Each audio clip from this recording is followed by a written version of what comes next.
¿Cómo te va? Muy buenos días, Agustín, un abrazo grande para vos también, saludo a toda la audiencia. A ver, ¿qué tema elegimos para hoy? Pusimos un título, crece la tensión con el dólar, y así es, la presión que ejercen los pesos, el gasto público que no para. Esto ha generado muchas rispideces entre el presidente del Banco Central y el titular de la cartera del Ministerio de Economía, ¿no? Pese y Guzmán están con bastante cortocircuito en este tema. Lo que pasa es que ayer el Banco Central de la República Argentina tuvo que vender 150 millones de dólares para parar, ¿no es cierto?, la crecida del dólar. ¿Qué es lo que pasó? El 41% de los dólares que había comprado en todo el mes de agosto lo tuvo que vender en una sola jornada por la fuerte presión que ejerció, ¿no es cierto?, la cotización de la moneda en el día de ayer. Se operaron solamente 512 millones de dólares, es un mercado casi marginal, y sin embargo, 150 de estos 512 fue el Banco Central interviniendo en este mercado, ¿sí? El 29% tuvo que intervenir este Banco Central. El saldo negativo que se dio en el día de ayer es el más alto desde septiembre del año 2020, para que uno tome una idea, digamos, del conflicto que se ha generado ayer con este tema. Las peleas entre Guzmán y Pese se hacen cada vez más grandes. Claro, Pese, titular del Central, tuvo que emitir 380.000 millones de pesos entre julio y agosto, y el festival preelecciones continúa, ¿no es cierto? O sea, las necesidades de peso producto de las promesas de campaña que se han dado, evidentemente hacen que el Banco Central no pueda parar con esto. La deuda hoy que tiene el Banco Central con el stock de LELIQ y de lo que están pasando con los pases bancarios asciende a 4 billones de pesos. Los cálculos que hace el Central para fin de año es que entre la deuda de LELIQ y de pase más la base monetaria va a haber 8.300.000 millones de pesos en el mercado. Esto lo dan como una bomba monetaria. ¿Cómo se podrá contener la inflación y qué pasará con el dólar con esto? Bueno, es una alquimia que le cuesta cada vez más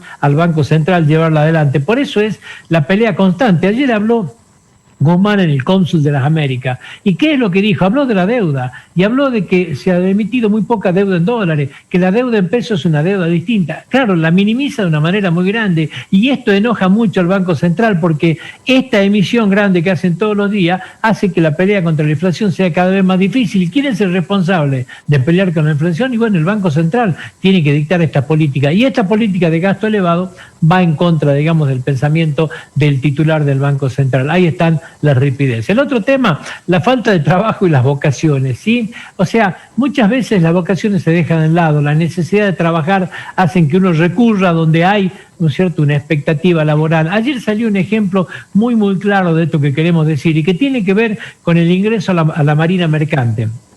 Hay un artículo periodístico de hace 3 semanas del sitio Infobae que habla de la poca injerencia que tiene la inscripción en la Marina Mercante. 200 inscriptos solamente, hace 2 años que no cubren ni mínimamente las necesidades que tienen de incorporación a la Marina Mercante. Y tiene sueldos altos, dice que los sueldos están entre los 5 más altos en el mundo, entre 200.000 y 500.000. Son trabajos muy remunerados. ¿Qué es lo que pasó con esto? De repente la vocación por entrar a la Marina Mercante explotó. 25 veces más se fueron a inscribir en las últimas casi 3 semanas. 5.000 inscriptos, o sea, 5.000 personas que fueron a buscar solicitud. Hasta acá, ¿cuánto eran? 200. Ahora, la pregunta obligada es, ¿y por qué van a inscribirse? ¿Se despertó la vocación de golpe? Bueno, este es el gran peligro. La gente que no tiene vocación, después, ¿cómo hace para continuar en un trabajo? Pero la desesperación por tener un trabajo hace que pase esto. Este es un ejemplo nacional.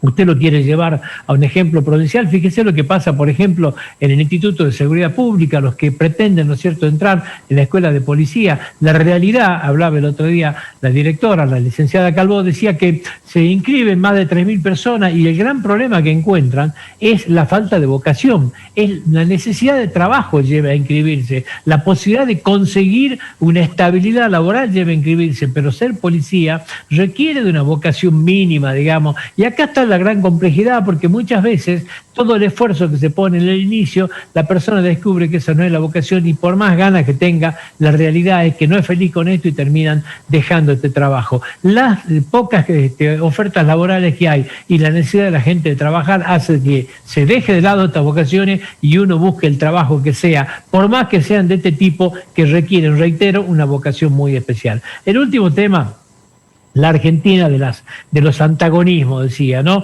Porque todo es blanco o negro, no hay forma de mediar nada, o es Macri o es Cristina Fernández de Kirchner, o sea, si decís algo de Cristina Fernández de Kirchner, son macristas, viceversa, es imposible congeniar absolutamente nada. A ver, si hablamos de la deuda, Macri es el que menos endeudó, esto dice Macri, ¿qué dicen el resto? Es el que más endeudó a la historia de la República Argentina. No hay término medio, pasamos de una banquina a otra sin ningún tipo de estación intermedia. Vacunas, o es el peor sistema de vacuna del mundo, donde hemos tenido 111.000 muertos, o tenemos la mejor campaña de vacuna de la historia argentina, donde la eficiencia ha llegado a su nivel extremo. No hay término medio, nadie hace una autocrítica, todos quieren tener la razón. Si hablamos de corrupción, el gobierno de Mauricio Macri fue el más corrupto de la historia. Si hablamos de corrupción, el gobierno de Cristina Fernández de Kirchner fue el más corrupto de la historia. Reitero, no hay ningún término medio, no hay posibilidad de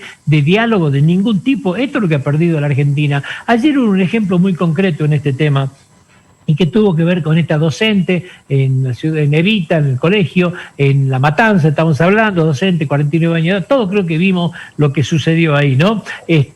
Donde gran parte de la sociedad argentina censuró y criticó fuertemente esto, ¿no? Cómo se hace adoctrinamiento en el colegio, la forma de expresarse, los gritos a los alumnos. Bueno, todo era crítica en este sentido. ¿Qué dijo el presidente de la República hoy? Que haya tenido este debate es formidable, ¿sí?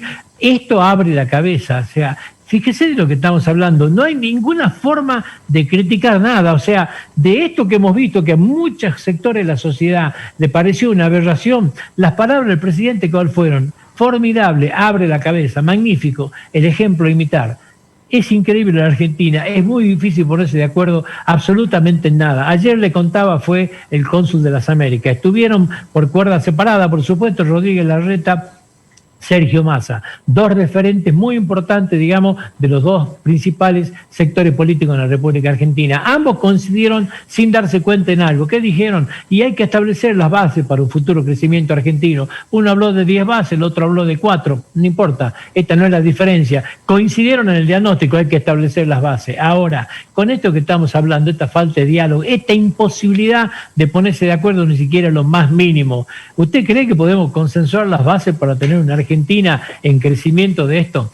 Pueden ser muy buenas las expectativas que se generan en esto. La realidad es que en Argentina dialogar parece una cuestión imposible.